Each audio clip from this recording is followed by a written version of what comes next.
Traders, how are you? With Marcello. Today we have hello. Say hello, money. Say hello, money, money. Today we're doing the recap of what happened in the markets last week.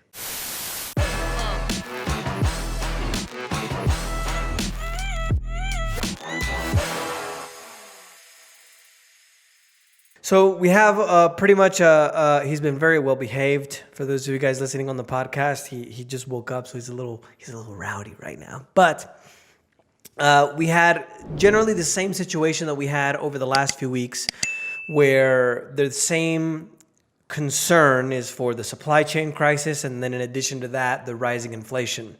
And both of those kind of things are really just what everybody has been worrying about for the last few weeks, right? Of the 41 S&P 500 companies reporting the quarter three results on Tuesday, 80% beat the earning expectations. This is probably the reason, for example, that they don't really want to change anything when it comes to the lockdowns and everything, because if they're making tons and tons and tons of money, what's the point of changing anything, right? Stocks in the U.S., mostly positive. The Dow hit a record high. In overseas market news, Istanbul was the biggest winner out of all the exchanges there in Europe, even though overall the market was mostly mixed. And then we have Africa and the Middle East being higher, Saudi Arabia taking the crown for the most positive there. And then in the far East, mostly mixed, although most of them were positive, with Hong Kong taking the biggest winner there at about 3.14%. Bitcoin and other cryptocurrency news, Bitcoin to the moon. New record high above 66,000, even though for the week it came back down. For the week it was down 1.06% at about 60,817. One of the major reasons why this has happened with Bitcoin is for two reasons. One is the approval of the ETF, which is an exchange-traded fund. I'm going to explain how it's not really a classic ETF. It's kind of like a double leveraged item that we're investing in when it comes to the Bitcoin ETF. But by approving the ETF, essentially now it's going to allow a lot more people to be able to invest in Bitcoin that normally wouldn't have been able to, or would have been difficult to do. For the most part, there's a situation where the majority of people in the world, let's say, still aren't really investing in Bitcoin. And now with the approval of the ETF and supposedly a second one on the way, there's a situation where now normal people like you and I that are investing in Tesla and Apple can just use our same stock account to be invested in the ETF. So it's going to open the market quite a bit to everybody. And on top of that, we also had a situation where George Soros, which is one of the richest men in the world and one of the most successful traders in the world, he has invested in Bitcoin. So obviously that is starting to bring more institutional money. More institutional money means a lot more demand, which means a lot more upside. So that's why we hit the record highs. Other than that, there was something really interesting that happened in the Binance US platform, which is different from the international one, for where in a minute it was slammed down the price of Bitcoin to 8,200, and then it recovered back up to over 60. I had a friend who told me about a person that he knew that had an order just sitting at 10,000, and when the market came down, it filled his order and came right back up, and he sold it, and he literally made $50,000 just like that. And other than that, there are some countries, or Binance, I should say, which is the largest exchange in the world, they are starting to block some accounts in Colombia due to the fact that there's some investigation in the Netherlands for, let's say, unscrupulous purposes. And other than that, we got Shiba Inu.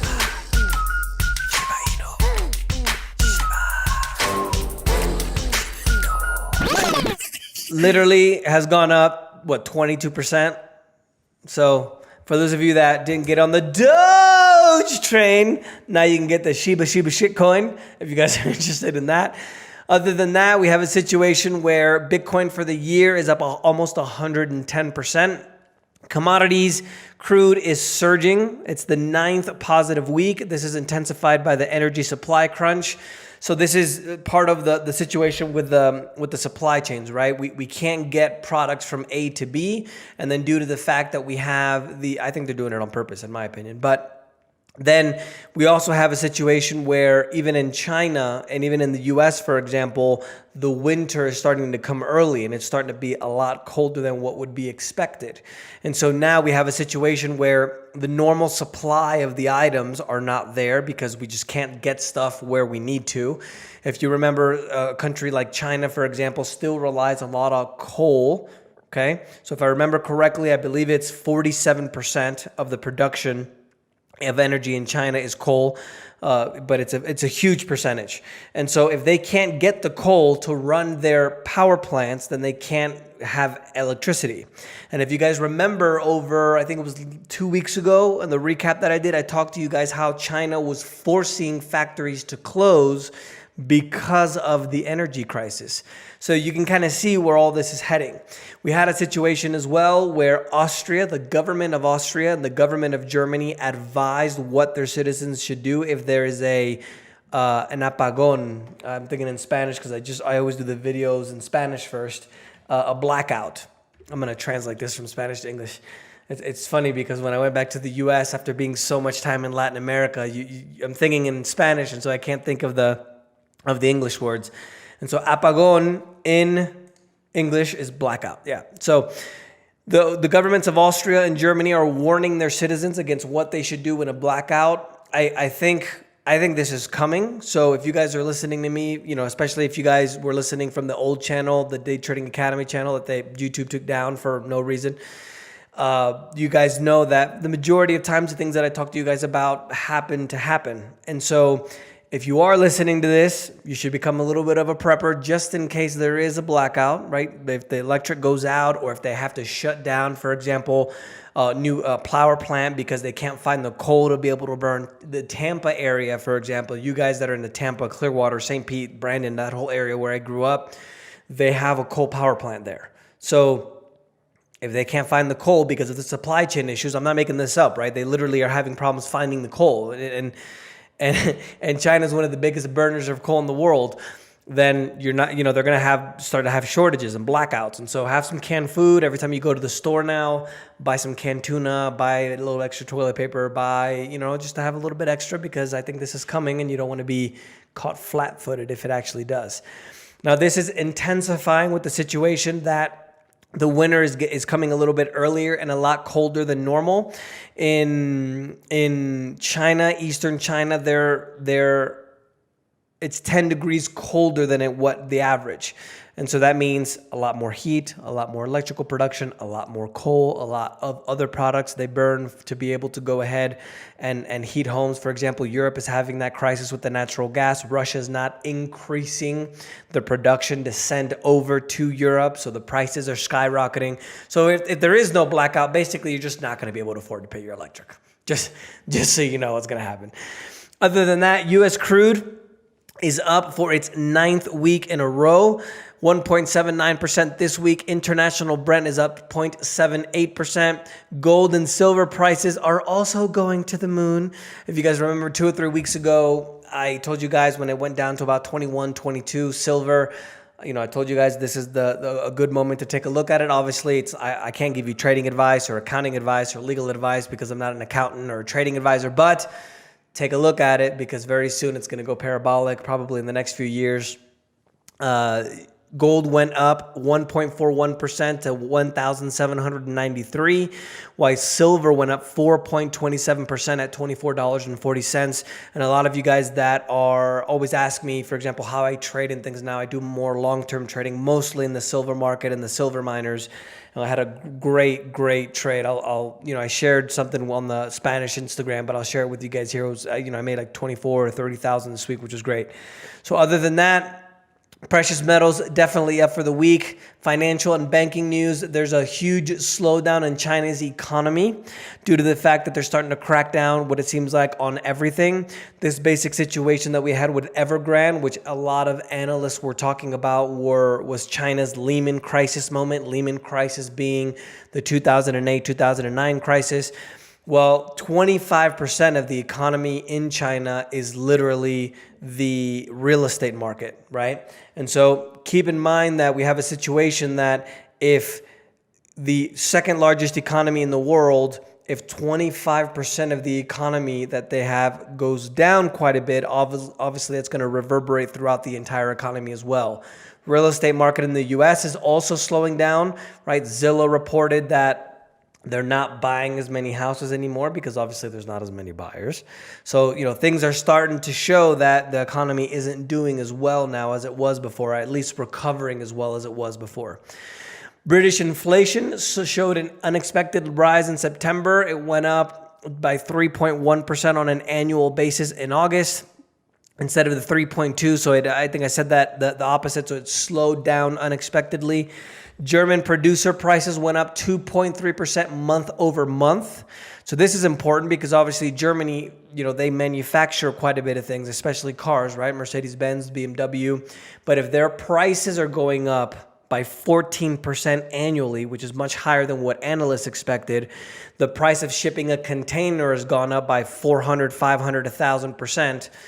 Oil has gone up 40, 50, 60%. That's why we're seeing these huge increases in our prices. And it's part of the reason why I tell you guys maybe you should buy some food now, because you're going to save 20, 30% from a few months from now. Other than that, U.S. companies are on pace to spend more than $1 trillion in share buybacks in 2021 after Democratic lawmakers are talking about a 2% excise tax on the corporate share buyback. So basically the Democrats, what they want to do is impose an extra tax for companies that are buying their own shares back.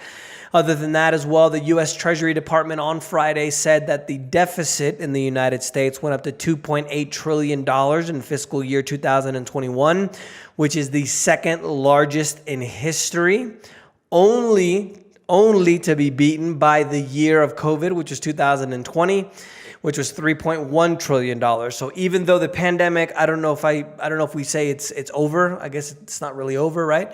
But things are kind of getting back to normal because people are getting vaccinated and things. We still spend a ton of money in the United States, and this is obviously not going to end well. And that's part of the reason why I'm so bullish on things like gold and silver. Bitcoin as well, for example, is going to go up because it's an inflation hedge.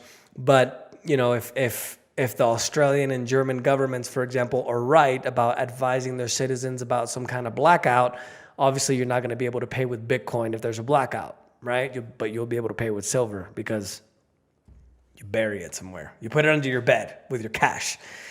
Other than that, political news, Brazil's currency and stocks paired losses on Friday after there was rumors that the economic minister, Paulo Guedes, was going to resign, even though he said that he wasn't.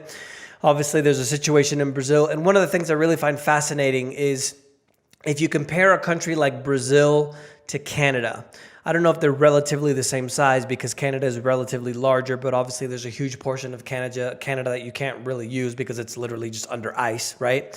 But Brazil has about 230 million people, okay? Brazil has a smaller economy than Canada, which only has 40 million people. Now, both countries, including the United States, for example, they were all colonized by the Europeans. So what's the difference, for example, with Canada and Brazil? Well, Brazil is more of a socialist country, whereas Canada is more of a capitalist country, right? So that's basically the difference. And so the reason why they went down so much in Brazil being, the 12th or 13th largest economy in the world, is because obviously if this minister resigns, they're going to go back to that socialist frame of thinking, and things are not going to continue to go well in Brazil like they were not going well before. Other than that, the economic news, the International Monetary Fund is slashing its 2021 economic growth forecast for Asia. They're now expecting them to grow 6.5% instead of 7.6%. So now you can see, again, another piece of news that is saying, well, the economy is not doing as well as it used to be, right? Number of Americans filing for new claims for unemployment benefits dropped to a 19-month low last week, indicating a tightening labor market. However, we don't have a situation where we still have more employees or more people employed now than before COVID, meaning the amount of people that have jobs now is still less than what we had before COVID, which is actually something that's pretty interesting. And the U.S. Social Security Administration is releasing wage statistics for 2020. The median wage in the United States now is $34,612, meaning that 50% of the people in the United States are making $34,600 a month or less, right? Less than $3,000 a month before taxes. One poll saw that 59% make less than $50,000 a year, which if I'm not mistaken, that's about $4,100 a month.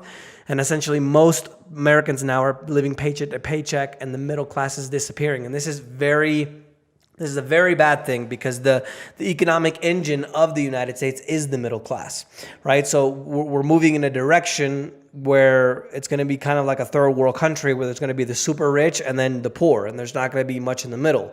When more than 50% of the jobs in the United States used to come from the middle class, right? Small businesses, for example. And what happened during the COVID lockdown? Oh, you can't go to Joe's shop. No. But you can go to Walmart. Walmart can stay open, right? And this is why we kind of see the same line of thinking, let's say, for that's why they don't want to stop the pandemic, because obviously the rich people are getting richer and you and I are getting poorer, right? And other than that, in corporate news, Snapchat brought down major tech firms over the week after they literally just completely missed the analyst expectations of what the revenue was going to be for the third quarter. Snapchat warned that due to the supply chain interruptions and the labor shortages obviously come from the government, right? The huge deficit, second largest deficit in history for the United States, meaning that we're spending a lot more money than we have. That money eventually is going to have to be paid back. And this is the reason why we have the inflation, essentially, right? Because it's a hidden tax. So right now, the government is reporting that the inflation rate is about 5.2%. If prices have risen at the grocery store, it's probably really about 20 or 30%. In my humble opinion, it's above 30%. So if we have a record deficit, if we're borrowing money that we really can't pay back, but it's devaluating at 30% a year because of the inflation, then it's more reasonable to be able to pay that back with less dollars in the future. Because if every year the value of the dollar goes down by 20 or 30%, well, in 5 years, 7 years, basically the dollar's not going to be worth anything, right? And so that's a situation. The labor shortages obviously have to do with the government giving a lot more unemployment benefits, so people just don't want to work, right? And then on top of that, there's a situation where now, because of the expectations of what the economy is going to do, and because now companies are making less money because of the supply chain interruption, Snapchat said that a lot more people are not going to want to spend as much money on advertising anymore. So it brought down Google and Twitter and Facebook and absolutely everybody. Trade news, the trade ministers from the G7 wealthy nations reached an agreement on Friday in London to be able to agree to some principles for cross-border data usage and digital trade. This could open up hundreds of billions of dollars of commerce between super restrictive, data protection places like Europe and places that more open like the United States. And obviously they can start kind of doing more business. Technology, Samsung SDI is planning on opening up a battery factory in North America for the owner of the French automaker Peugeot, which is called Stellantis. So they're going to produce battery cells and modules there in North America, which probably means Mexico. And Digital World Acquisition Corp., which is planning on taking former President Trump's social media platform public, exploded the new meme stock for the week. If you guys remember what happened with GameStop and AMC, for example, last year as well, it skyrocketed 284% in a day. It ended up finishing the week at 800% higher than what it was before because obviously it's a meme stock. Investment news, Southwest Airlines, it's scrapping its plan to put unvaccinated employees on unpaid leave. But there is a deadline approaching in December that Biden placed for all federal government workers and contractors, of which Southwest Airlines and American Airlines are federal contractors, which means that they're going to have to abide by the COVID-19 vaccination plan by December 8th. And PayPal went down almost 5% when they said that they're going to have a massive acquisition of Pinterest, which is the huge picture, photo, social media app for $45 billion. An international event. I mentioned to you guys the situation in Eastern China, how it's getting a lot colder, a lot sooner in the season, down to 50 degrees Fahrenheit in recent days, which definitely isn't normal. That's most of Eastern China, parts of Inner Mongolia, which is just north of China, if you guys don't know, and also another place that I just can't pronounce. And there's a level 4 emergency response that was issued on Friday because of the cold wave. And in unusual facts this week, Elon Musk regains his title as the richest man in the world. This is due to the new stocks that he sold for SpaceX, his space company, in addition to the stock of Tesla skyrocketing. He's valued now at $240 billion, while Jeff Bezos, which also has a space company, is now the second richest man in the world at $196 billion. And one of the things that I thought was really interesting, if you guys haven't seen this video, I'll try to find it and tell my team to put it in the recap. But there was somebody that asked Jeff Bezos, they said, don't you feel bad that you're so wealthy, that you have hundreds of billions of dollars and other people don't have anything? And he said, it's an output measure. If you look at the financial success of Amazon and the stock, I own 16% of Amazon. Amazon's worth roughly $1 trillion. That means that what we have built over 20 years, we have built $840 billion of wealth for other people. And that's really from a financial point of view, that's what we've done. We've built $840 billion of wealth for other people. And that's kind of the idea behind, the government doesn't create wealth, right? The government, what it does is it redistributes wealth in a not very efficient manner, because both you and I know the government is corrupt, and the bigger it is, the worse it is. Whereas capitalism, real free markets, because I don't think the United States is a true capitalistic market anymore, the capital goes where it's best treated. And that's why the United States has become one of the richest nations in the history of the world. Third richest man in the world, LVMH CEO, Louis Vuitton and he owns all the fancy brands. Bernard Arnault is worth $164 billion, Bill Gates $130 billion, and Warren Buffett is sitting at number 10 with $103 billion. And then another interesting thing that happened this week, Alec Baldwin, which accidentally shot somebody when he was handed a gun in a set to record a movie. Well, normally, if you guys seen the movies, right, the guns, they don't put real bullets in them. They put blanks. So when you shoot, it doesn't really shoot anything out, right? Well, somebody handed him a live gun, and he accidentally killed somebody and injured somebody else, which is a bit of a fiasco right now, if you ask me. And other than that, in the disasters this week, we had a huge, one of the 5 biggest volcanoes in the world in Japan absolutely explode quite a bit. La Palma, which is the volcano in the Canary Islands that some people say can cause a huge tsunami on the eastern seaboard of the United States, that is continuing to get stronger. The earthquakes now are at 5.0, which is the strongest that has been there, and there's more and more lava coming out there. There's a huge polar vortex. It's going to hit the northwest in Canada. It's going to drop 8 feet of snow and 48 feet of waves in the ocean. And in addition to that, there was something else that was really freaky, where when Mount Aso, the Japanese volcano, exploded, there were ships from World War II that were sunken underneath the water and also the earth. And when the volcano exploded, it actually rose the earth, and all of these ships that were buried before now are all above water, and you can see them. It looks really freaky. It looks like a graveyard. But that's the news for this week, guys. If you guys have any questions, don't forget to subscribe. Leave all your questions with the hashtag AskMarcello, and we'll see you next week. Bye.